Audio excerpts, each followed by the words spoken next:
여러분, 고구려 하면 어떤 이미지가 떠오르시나요? 아마 대부분은 광활한 만주 벌판을 말을 타고 달리던 씩씩한 기상, 수나라와 당나라 대군에 맞서 싸워 이긴 위대한 정복국가를 떠올리실 겁니다. 저 역시 그랬습니다. 하지만 중국의 동북공정이라는 역사 왜곡 논란을 접하면서 고구려가 우리에게 남긴 것이 단순한 영광의 역사만은 아니라는 것을 깨달았습니다. 오늘은 우리가 잘 알지 못했던 고구려의 진짜 이야기를 함께 파헤쳐보고 고구려가 오늘날 우리에게 어떤 의미를 주는지 깊이 있게 살펴보는 시간을 갖겠습니다. 감정에 휩쓸리지 않고 차분하게 하지만 뜨거운 마음으로 고구려를 만나러 떠나볼까요? 고구려, 중국의 동북공정과 역사전쟁. 동북공정과 고구려사 왜곡 논란은 중국이 고구려사를 자국 역사로 편입하려는 시도로 우리 국민들의 큰 관심사입니다. 이 문제에 대한 감정적 대응보다는 냉정하고 정확한 이해가 필요합니다. 중국은 2002년부터 동북공정 프로젝트를 추진했습니다. 이는 겉으로 동북 삼성 지역의 역사를 다루는 것처럼 보이지만 실제로는 고구려, 고조선, 발해 등 한국 고대사와 간도 문제를 포함하며 우리의 역사 인식과는 다른 주장을 담고 있습니다. 고구려사 왜곡은 갑자기 시작된 것이 아닙니다. 1990년대 중반부터 고구려사를 중국사로 편입하려는 논리가 개발되었고 그 뿌리는 1980년대의 통일적 다민족 국가론에 있습니다. 통일적 다민족 국가론은 중국은 2000년 전부터 통일적 다민족 국가를 형성했고 현재 중국 내 소수 민족은 다민족 국가인 중국의 구성원으로서 중원 왕조와 밀접하게 연계되며 중국사에 공헌했다는 주장입니다. 이 주장은 역사적으로 억지처럼 들립니다. 그러나 중국이 많은 소수 민족을 포함하고 있어 소수 민족의 분리 독립을 막고 국가적 통일을 유지하려는 고민을 이해할 수 있습니다. 이러한 정치적 배경에서 중화민족이라는 개념과 함께 통일적 다민족 국가론이 나타난 것입니다. 문제는 이러한 현재의 정치적 논리를 과거의 역사 해석에 그대로 적용하면서 심각한 역사 왜곡을 낳았다는 점입니다. 현재 중국 영토 안에 과거 고구려의 영역 일부가 겹쳐지면서 고구려의 역사를 중국사에 편입해야 한다는 논리가 된 것입니다. 1990년대 이후 중국은 고구려 전체를 중국사로 편입하려는 주장을 본격화했습니다. 이는 최근 급격히 커진 중국의 정치적 경제적 힘을 바탕으로 동아시아 패권을 장악하려는 의도로 짐작됩니다. 물론 중국의 주장은 학문적으로 심각한 오류가 있습니다. 하지만 애초에 중국의 정치적 입장이 강하게 투영된 문제이므로 해결이 간단하지 않습니다. 따라서 당장의 대책 마련도 중요하지만 장기적으로 우리 역사에서 고구려사의 위치와 의미를 올바르게 정립하는 작업이 가장 중요합니다. 이를 위해 우리 모두가 고구려사에 대한 막연한 감상에서 벗어나 구체적인 실상에 다가가는 노력이 필요합니다. 역사는 그 역사를 기억하고 잘 이해하는 사람들의 몫이기 때문입니다. 앞으로 고구려사의 여러 측면을 살펴보며 1500년 전의 고구려사가 오늘날 우리에게 주는 역사적 의미와 교훈을 함께 생각해보겠습니다. 고구려, 우리에게 무엇인가? 최근 언론에서 고구려사를 특집으로 다루면서 우리가 고구려에 대해 어떤 이미지를 가졌는지 분명히 드러났습니다. 대부분은 고구려가 우리 역사상 가장 광대한 영토를 소유했고 특히 광활한 만주 대륙의 지배자라는 인상을 떠올릴 것입니다. 고구려 고분벽화의 기마상처럼 만주 대륙을 말 달리던 고구려인의 활달한 기상은 상투적인 이미지입니다.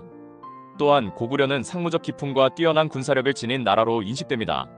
수나라와 당나라의 침략에 맞서 살수대첩, 안시성 전투 등 빛나는 승리를 거둔 것이 대표적이죠. 이처럼 고구려는 강력한 국력과 군사력을 바탕으로 대외 정복 활동을 펼치며 만주 대륙을 호령하고 중국의 위세를 떨쳤던 나라로 요약됩니다. 이러한 인상들이 고구려사의 중요한 특징을 보여주는 것은 사실이지만 강대한 국가라는 일측면만 지나치게 강조되어 고구려사의 일부만 이해되고 있는 실정입니다. 사실 우리의 편향된 고구려 이미지는 오늘날의 현실과 무관하지 않습니다. 좁은 국토, 식민 지배 경험, 열강에 둘러싸인 현실, 국제사회에서의 위상 등을 고려할 때 일종의 보상 심리로 과거 역사의 영광을 지나치게 간주하는 측면도 있습니다. 이러한 관점들은 고구려사를 막연하게 이해하게 만들기도 합니다. 강렬한 인상은 있지만 구체적인 역사에 대해서는 잘 모르는 경우가 많습니다. 고구려사가 추상적으로 느껴지는 또 다른 이유는 역사 현장 체험의 어려움입니다. 경주에서는 신라 문화유산을, 부여나 공주에서는 백제 문화를 통해 구체적인 삶을 느낄 수 있습니다. 그러나 고구려 유적은 북한이나 만주에 있어 현실적으로 접근하기 어렵습니다. 이 때문에 고구려사는 신라나 백제사와 달리 신비에 쌓여 막연하게 다가옵니다. 고구려사를 올바르게 이해하려면 이러한 제약 조건들을 극복해야 합니다. 해방 이후 북한은 지리적 조건 등으로 고구려사를 강조해왔습니다. 우리는 상대적으로 신라사나 백제사에 더 관심을 가졌죠. 이런 점에서 고구려사에 대한 올바른 이해는 장차 남북 통일에 대비하기 위해서도 매우 중요하다고 생각합니다. 고구려사가 과거에만 머무는 것이 아니라는 점을 고려하면 이제 우리는 강렬하지만 막연한 이미지의 고구려상을 벗어나 보다 구체적이고 객관적이며 과학적인 이해를 가져야 할 때입니다. 옛사람들의 삶과 생각을 만나는 것이 쉽지는 않습니다.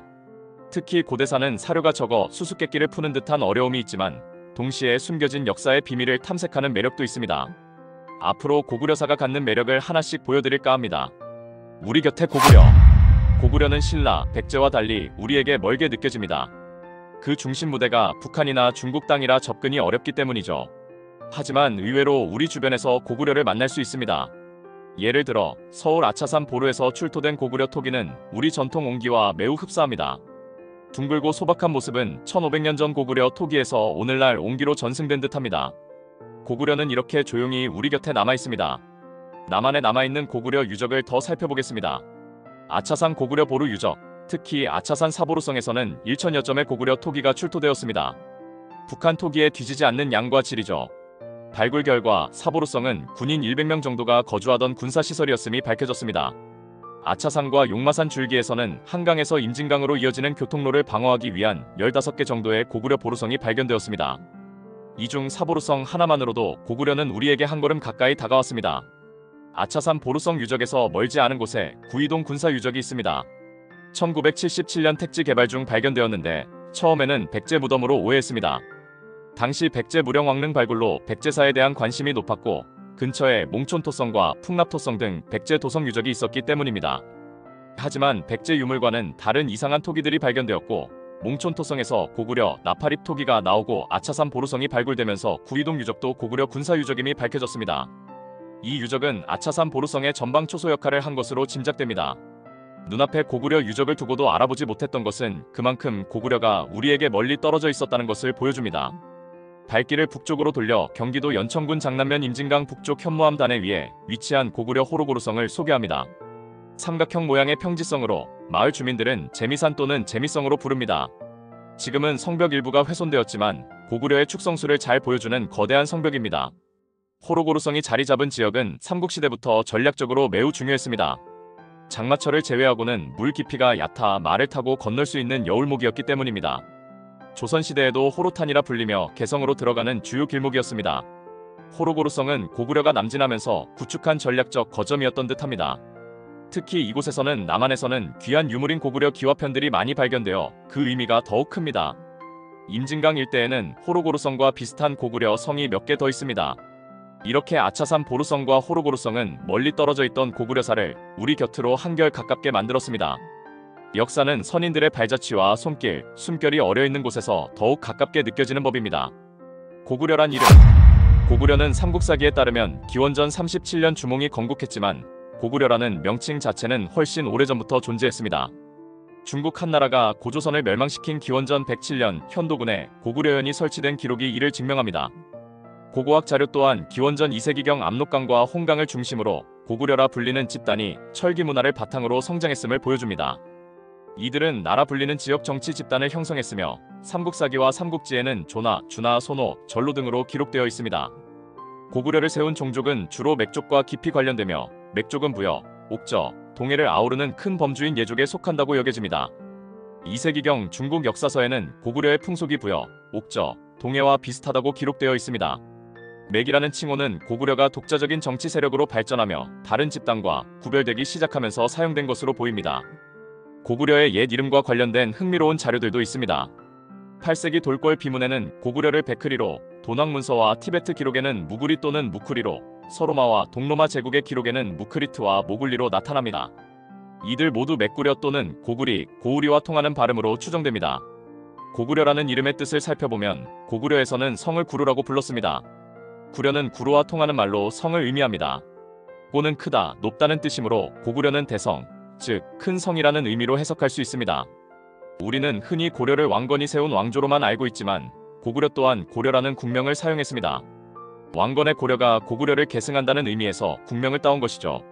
고구려가 고려라고 불린 시기는 대략 5세기 이후 중국 역사서에서부터 확인되며 충청북도 중원고구려비에서도 고구려인 스스로 고려라고 기록했음이 드러납니다. 이는 장수왕이 평양으로 천도한 이후 분위기 쇄신의 일환으로 사용된 이름으로 추정됩니다. 따라서 우리 역사상 고려라고 불리운 왕조는 2번 있었던 셈입니다. 오늘날 남한의 대한민국의 한은 삼한에서 북한의 조선민주주의인민공화국의 조선은 조선왕조에서 유래했습니다.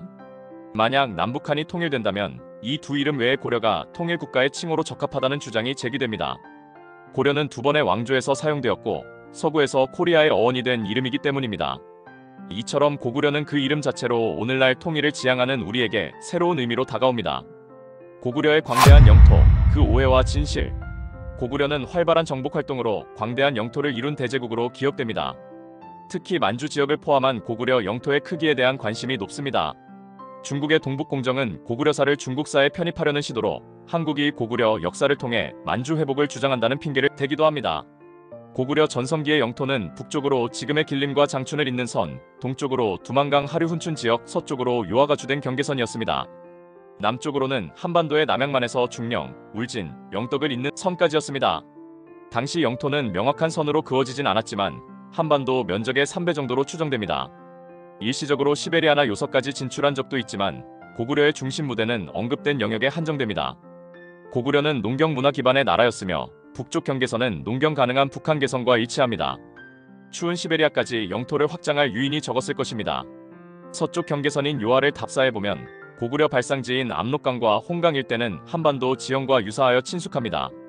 반면 장춘 서쪽의 송원 평원지대 및 요하 유역은 끝없이 펼쳐진 광활한 평야로 고구려인들에게도 낯선 풍경이었을 것입니다. 이러한 정서적 요인도 고구려인들이 요하에서 더 이상 서진하지 않은 이유 중 하나였을 수 있습니다. 실증적으로도 고구려 산성의 대부분이 요하와 동쪽 산악지대 접점에 위치합니다. 안시성, 건안성, 백암성, 신성 등이 그러하며 천리장성도 요하선을 따라 축조된 것으로 추정됩니다.